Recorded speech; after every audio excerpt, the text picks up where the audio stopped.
नमस्कार, मी बाबासाहेब पाटील, राष्ट्रवादी चित्रपट व सांस्कृतिक विभागाचा महाराष्ट्र प्रदेश अध्यक्ष। आज मी उभा आहे गुडलक चौकात भांडारकर रस्ता येथे कलाकार कट्ट्यावर। या कलाकार कट्ट्यावर यायचं आवर्जून कारण हे आहे की इथले स्थानिक नगरसेवक भाजपचे जे आहेत त्यांनी काल पुणे महानगरपालिकेच्या आयुक्तांना एक निवेदन दिले की या कलाकार कट्ट्यामुळे साधारणतः ह्या चौकामध्ये खूप ट्रॅफिक होतं। मी आवर्जून या व्हिडिओच्या माध्यमातून खरंच दाखवायला आलोय की या कलाकार कट्ट्यामुळे खरंच ट्रॅफिक होतं का। मुळात हा कलाकार कट्टा असतानाच एका कोपऱ्यात एका साईडला आहे। आपण या व्हिडिओच्या माध्यमातून बघू शकता की आम्ही या चौकात उभे आहे। हा मेन चौक आहे आणि या मेन चौकात सुद्धा बघितल्यानंतर साधारणतः हा कट्टा हा रस्त्याच्या चौकाच्या एका कोपऱ्यात एका साईडला आहे। एवढा असून सुद्धा भाजपच्या इथल्या स्थानिक नगरसेवकांनी मुद्दामून खोडसाळपणा केलेला आहे। आज जे कलाकार पुणे शहरातले असतील, महाराष्ट्र राज्यातील काही कलाकार असतील, ते ह्या कलाकार कट्ट्यावर आवर्जून येतात। मग ते चित्रकार असतील, व्यंगचित्रकार असतील, त्याचबरोबर शिल्पकार असतील। पुणे शहर हे विद्येचं माहेरघर देखील आहेत। अनेक वेगवेगळे विद्यार्थी शिक्षणासाठी पुण्यात येतात। ते येत असताना अनेक नवीन कलाकार इथे तयार होत असतात। हे नवीन कलाकार तयार होत असताना याच कलाकार कट्ट्यावर त्यांना एक नवीन हक्काचं व्यासपीठ या ठिकाणी उपलब्ध झालं। त्याचबरोबर अजून एक गोष्ट सांगायची अतिशय महत्त्वाची की ह्याच कलाकार कट्ट्यावर हे जे कलाकार आपण बघतोय की कोण ड्रॉइंग करतंय, काही नॅचरल गणपतीच्या ह्याच्यामध्ये अक्षरांमध्ये काही नावं सुद्धा त्यांनी केलेली आहेत। यांचा इंटरॅक्शन इथल्या शहरातल्या लोकांशी डायरेक्ट होत गेलं।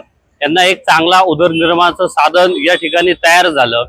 आज त्यांची कौटुंबिक जी काय आर्थिक परिस्थिती आहे, आज त्याला एक चांगला आधार या कट्ट्याच्या माध्यमातून मिळाला।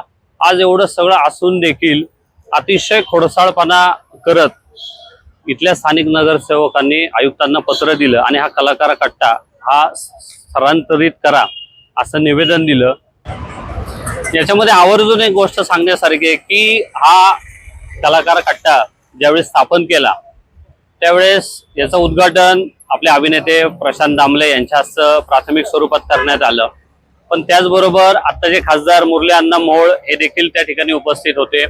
ज्येष्ठ नेते भाजपचे चंद्रकांत दादा पाटील हे देखील उपस्थित होते। इथले स्थानिक नगरसेवक सिद्धार्थ दादा शिरोळे असतील, त्याचबरोबर ज्यांच्या संकल्पनेतनं हा कट्टा सुरू झाला, ज्यांचं बोर्डावर नाव आहे त्या अशा भाजपच्या ज्योष्णताई एकबोटे यांच्या खरं तर संकल्पनेतून हा कट्टा सुरू झाला। आणि आत्ताचे नगरसेवक आणि त्या काळी असलेले नगरसेवक हे दोन्ही भाजपचेच नगरसेवक होते। पण यांच्यामध्ये दोघांच्याही मध्ये खूप संभ्रम असताना दिसतोय। याच्यामध्ये कुठंही या कलाकार कट्टा एवढा चांगला केल्यानंतर सुद्धा त्याच्यामध्ये कुठंही त्यांच्यामध्ये एकमत असताना दिसत नाहीये। आणि ही खरं खूप मोठी शोकांतिका आहे की आज भाजपच्याच पुणे शहरातील इतक्या चांगल्या दिग्गज नेत्यांनी या कलाकार कट्ट्याचं ओपनिंग करून देखील आत्ता नवनिर्वाचित म्हणून नियुक्त झालेले भाजपचे नगरसेवक उगाच काहीतरी आम्ही वेगळं करण्याचं काम करतोय, उगाच काहीतरी आम्ही फार वेगळं जगावेगळं काहीतरी काम करतोय असं एक केविलवाना त्यांचं काम दाखवण्याचा प्रयत्न किंवा समाजामध्ये आम्ही फार वेगळं काहीतरी करण्याचा प्रयत्न करतोय असं दाखवण्याचा प्रयत्न ते करत आहेत। पण याच्यामध्ये खरंच कलाकारांचं याच्यामध्ये मरण होतंय। आज हे कलाकार जेवढ्या प्रेमाने आज इथं बसून चित्र काढतात, आज इथं काही कालच्या न्यूजमुळे बरेचसे कलाकार आज या ठिकाणी आलेत नाही। मी आज या सर्वांशी बोललो तर कालच्या निवेदनामुळे आणि आजच्या बातमीमुळे बरेच कलाकार हे घाबरले गेले आहेत। पण आज हेच कलाकार या कट्ट्याचं संरक्षण असेल, स्वच्छता असेल, आज हे सगळे कलाकार करत होते। तरी पण माझी आयुक्तांना विनंती आहे की पुणे शहर ही आपल्या महाराष्ट्राची सांस्कृतिक राजधानी आहे। अशा शहरात कलाकारांसाठी उभ्या राहिलेल्या या सकारात्मक उपक्रमाला हटविण्याचं पाप पुणे महानगरपालिकेने करू नये।